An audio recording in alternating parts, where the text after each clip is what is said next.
ওই যে এনার্জি, ওই যে কনফিডেন্সটা আপনি অনুভব করছেন, সেটাকে চোখ বুজে আপনাকে কিন্তু ফিল করতে হবে। ওকে, খুব ইজি একটা এক্সারসাইজ,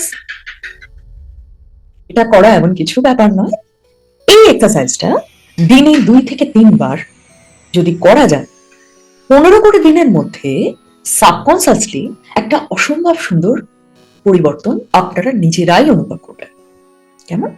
এই এক্সারসাইজটা মনে করুন কিছু কিছু স্টুডেন্ট থাকে যারা খুব স্টুডিয়াস, সারা বছর ভীষণ ভালো পড়াশোনা করে, কিন্তু পরীক্ষার হলে গিয়ে হয়তো ভীষণ ঘাবড়ে যায়, অ্যাংসাস হয়ে যায়। জানা প্রশ্ন কিন্তু প্রশ্নপত্র দেখে মনে হচ্ছে যেন ব্ল্যাঙ্ক হয়ে গেছে, সব ভুলে গেছে। কেমন? তারা কনফিডেন্সের অভাব অনুভব করে।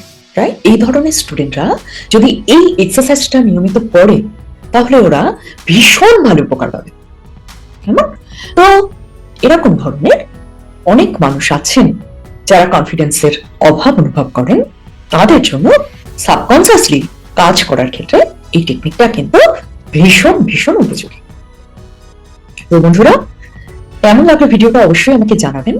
আর আপনাদের যারা প্রিয়জন আছেন, স্বজন সুজন, বন্ধুজন, আত্মীয়, পরিবার, তাদের মধ্যে কারোর যদি কনফিডেন্সের সমস্যা হয়, তাদেরকে কিন্তু অবশ্যই ভিডিওটা শেয়ার করতে ভুলবেন না।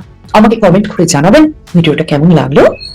আর এছাড়াও নতুন যে বন্ধু প্রথম এলেন আমার চ্যানেলে, আমার ভিডিওটা দেখলেন, অনুরোধ করবো সাবস্ক্রাইব করে আমার সঙ্গে থাকার। তাহলে সবাই ভালো থাকুন, সুস্থ থাকুন, আনন্দে থাকুন, আলোয় থাকুন আমার প্রতিটি বন্ধু সব সময় সপরিবারে। নমস্কার, টাটা।